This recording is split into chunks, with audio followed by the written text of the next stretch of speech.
फिर से आ गए एक नई वीडियो के साथ। जैसा कि आप सभी से वादे किए थे, आगे आने वाला वीडियो बहुत ही ज़्यादा ज़बरदस्त होने वाली है। आखिर ज़बरदस्त होगा भी क्यों नहीं, क्योंकि ये जो टॉपिक है क्लास 10 मैथमेटिक्स से लिया गया है, जो कि क्लास 10 मैथमेटिक्स का पहला ही चैप्टर है, वास्तविक संख्याएं, रियल नंबर्स। ये वीडियो उन बच्चों के लिए बहुत ही ज़्यादा लाभदायक होने वाली है जो बच्चे 2023 में बोर्ड एग्जाम देंगे।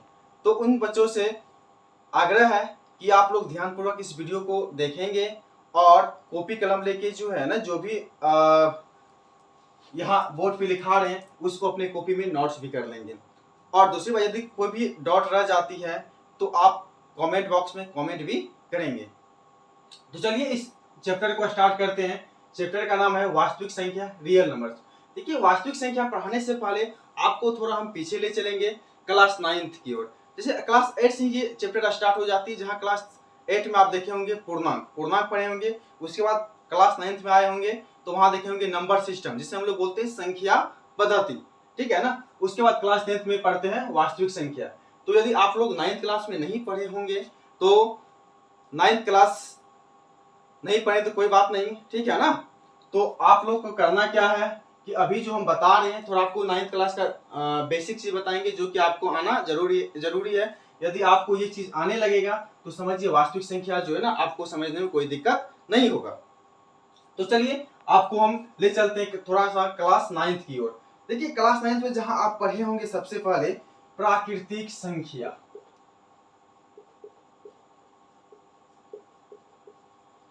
प्राकृतिक संख्या को हम लोग सूचित करते हैं n से, या इंग्लिश में इसको बोलते हैं हम लोग नेचुरल नंबर। तो प्राकृतिक संख्या उस संख्या को कहते हैं जिससे हम लोग गिनना स्टार्ट करते हैं, या ऐसे बोल सकते हैं कि गिनती की संख्या को प्राकृतिक संख्या कहते हैं। तो बताइए, गिनना कहां से आप स्टार्ट करते हैं? किसी भी संख्या गिनना कहां से स्टार्ट करते हैं? तो हम लोग किसी भी संख्या को गिनना स्टार्ट 1 से करते हैं, मतलब 1 2 3 4 5, इसी प्रकार से आगे संख्या जो है ना बढ़ते रहता है। तो याद इतना रखना है कि जो भी गिनती की संख्या होती है ना, उसे हम लोग क्या बोलते हैं? प्राकृतिक संख्या। और प्राकृतिक संख्या को किससे सूचित करते हैं? कैपिटल N से। आ गया होगा समझ में? कोई दिक्कत नहीं प्राकृतिक संख्या में। यदि फिर भी कोई दिक्कत हो रही है तो आप कमेंट बॉक्स में कमेंट कर दीजिएगा, हम उसका रिप्लाई आपको दे देंगे। ओके, तो नेक्स्ट जो संख्या है वो है आपका पूर्ण संख्या। ध्यान से समझिएगा पूर्ण संख्या क्या होती है। और पूर्ण संख्या को हम लोग सूचित करते हैं W से। किसे सूचित करते हैं? W से, ठीक है। तो देखिए, यदि हम लोग प्राकृतिक संख्या में या गिनती की संख्या में 0 से स्टार्ट करें तो वो जो संख्या बनेगी ना वो पूर्ण संख्या हो जाएगी। कहने का मतलब, यदि हम लोग गिनती की संख्या में 0 लगाते तो 0 1 2 3 4 5, ओके, इसी बार से बढ़ते रहेगा etc। तो या ऐसे बोल सकते हैं 0 से शुरू होने वाली संख्या को हम लोग क्या बोलेंगे? पूर्ण संख्या। और पूर्ण संख्या किससे सूचित करते हैं? W से। यहां तक समझ में आ गया होगा, कोई दिक्कत नहीं। चलिए अगला टॉपिक स्टार्ट करते हैं हम लोग, पूर्णांक। पूर्णांक क्या होती है? पूर्णांक हम लोग सूचित करते हैं I या Z से भी सूचित करते हैं, ठीक है। तो देखिए, पूर्णांक संख्या क्या होती है या पूर्णांक क्या होती है, इस चीज को समझिएगा थोड़ा। तो देखिए ध्यान दीजिए, यहाँ एक 0 हो गया, इधर 1 हो गया, इधर 2 हो गया, इधर 3 हो गया, इधर 4, इधर भी बढ़ रहा है। अब देखिए 0 से इधर जो आएगा ना माइनस वाला, -1 में आएगा, -2 में आएगा, -3 में आएगा।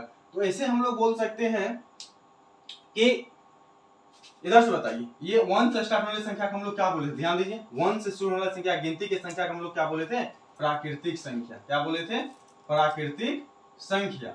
और 0 से शुरू होने वाली संख्या को हम लोग क्या बोलते हैं? बताइए, पूर्ण संख्या। क्या बोलते हैं? पूर्ण संख्या, ठीक है। और इधर देखिए माइनस वाले हैं ना, माइनस वाले संख्या को हम लोग बोलते हैं ऋणात्मक संख्या, ठीक है। तो हम लोग ऐसे बोल सकते हैं कि प्राकृतिक संख्या, पूर्ण संख्या तथा ऋणात्मक संख्या के मेल से बनने वाली संख्या को हम लोग क्या बोलेंगे? पूर्णांक कहते हैं। क्या कहते हैं? पूर्णांक कहते हैं। तो आपको समझ में आ गया होगा, जिसमें क्या हो, माइनस वाला भी आता हो या प्लस वाला भी आता हो, तो उसे हम लोग क्या बोलते हैं? पूर्णांक कहते हैं। अब एक यहां से आपका क्वेश्चन आ जाएगा, कोई क्वेश्चन कर देगा कि बताइए ये जो 0 है ना, 0 प्राकृतिक संख्या है या पूर्ण संख्या है? तो बताइए जीरो कौन सी संख्या है? जीरो जो है ना, यहाँ से आंसर में आपको देना है। बताइए आंसर में क्या होगा? जीरो जो आपका हो जाएगा ये पूर्ण संख्या है। जीरो कौन सी संख्या है? जीरो पूर्ण संख्या है। देखिए एक क्वेश्चन यहाँ से आपको और पूछ देगा। देखिए कौन से क्वेश्चन पूछ देगा कि ये जो जीरो है ना, ये धनात्मक संख्या है, जीरो की शून्य भी बोलते हैं हम लोग, धनात्मक संख्या है या ऋणात्मक संख्या है? बताइए, इसका जवाब बताइए आप कमेंट बॉक्स में। तो इसका आंसर आ जाएगा जीरो ना तो धनात्मक संख्या है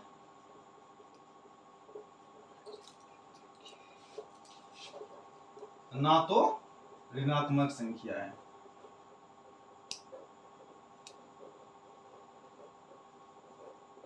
आया समझ में? जीरो क्या है? जीरो ना तो धनात्मक संख्या है ना ही ऋणात्मक संख्या है। जीरो है क्या? जीरो एक पूर्ण संख्या है, या बोल सकते जीरो है क्या? जीरो एक पूर्णांक है। यहां तक आपको समझ में आ गया होगा। यदि आपको यहां तक समझ में आ गया होगा तो इसका स्क्रीनशॉट ले लीजिए, ठीक है।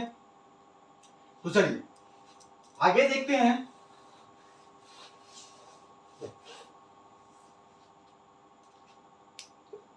परिमेय संख्या। परिमेय संख्या को सूचित करते हैं Q से, ठीक है। करा कि वैसी संख्या जिसे P बाय Q के रूप में लिख सकते हैं उसे हम लोग क्या बोलते हैं? परिमेय संख्या। बट एक शर्त है। क्या शर्त है?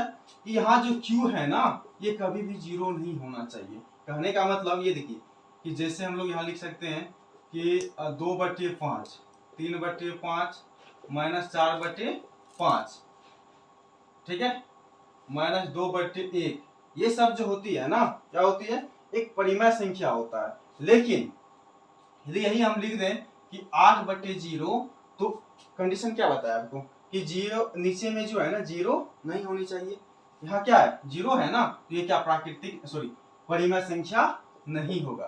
तो बस याद इतना ही रखना है कि नीचे में जो जीरो होता है वो परिमेय संख्या नहीं होता है, ठीक है।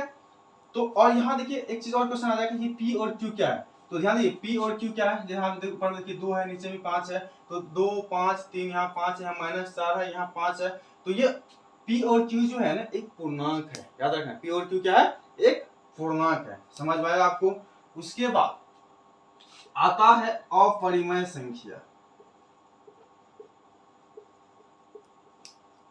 जिसको हम लोग सूचित करते हैं Q पे पावर C से। वैसी संख्या जिसे P बाय Q के रूप में नहीं लिख सकते हैं उसे हम लोग क्या बोलते हैं? अपरिमेय संख्या। जैसे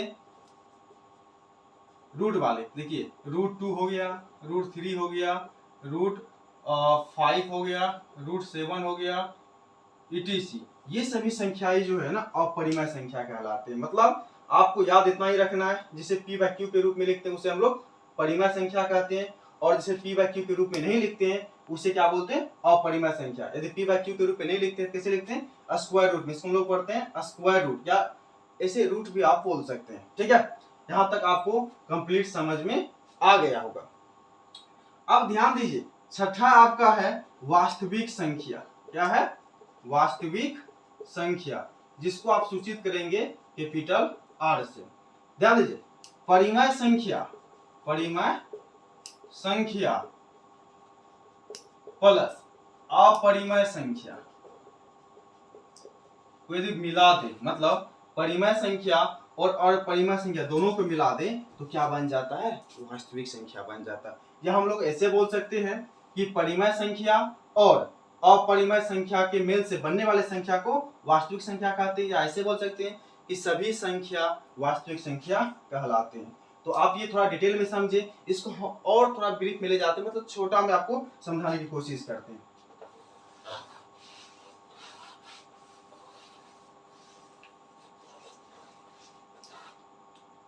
ध्यान दीजिए, सबसे पहले हम क्या देखे थे कि वास्तविक संख्या, वास्तविक संख्या में आप देखेंगे दो होते वास्तविक संख्या। कौन कौन? एक आपको पढ़े अभी जस्ट, परिमेय संख्या। दूसरा क्या पढ़े हैं? अपरिमेय संख्या। परिमेय संख्या किसे कहते हैं? जैसे P बाय Q के रूप में लिख सकते हैं उसे परिमेय संख्या कहते हैं। अपरिमेय संख्या किसे कहते हैं? जिसे p बाय q के रूप में नहीं ले सकते उसे क्या कहते हैं? अपरिमेय संख्या कहते हैं। ठीक है, अब जहां देखिए परिमेय संख्या में हम लोग देखे थे कि पहला जो संख्या आ गया था प्राकृतिक संख्या, प्राकृतिक संख्या, दूसरा आया था पूर्ण संख्या, तीसरा आया था आपका पूर्णांक। ठीक है, तो वास्तविक संख्या के दो प्रकार, परिमेय संख्या और अपरिमेय संख्या। परिमेय संख्या में आपका जाएगा प्राकृतिक संख्या, पूर्ण संख्या और पूर्णांक। और ये अपरिमेय संख्या जो रूट वाले होते हैं, ठीक है ना, जहां आगे क्लास में हम लोग पढ़ने की कोशिश करेंगे, जहां देखेंगे कि रिकरिंग नॉन रिकरिंग जो संख्या जो पढ़ेंगे ना, तो वहां हम लोग इसके बारे में ज्यादा डिटेल में पढ़ेंगे। यहाँ आपको कंप्लीट समझ में आ गया होगा। तो चलिए, ये था 9th क्लास का छोटा सा कॉन्सेप्ट जो आपका जानना बहुत ही ज्यादा जरूरी था, ये आप जान चुके हैं। तो चलिए हम लोग क्लास 10th की ओर आगे बढ़ते हैं। तो सबसे पहला जो टॉपिक है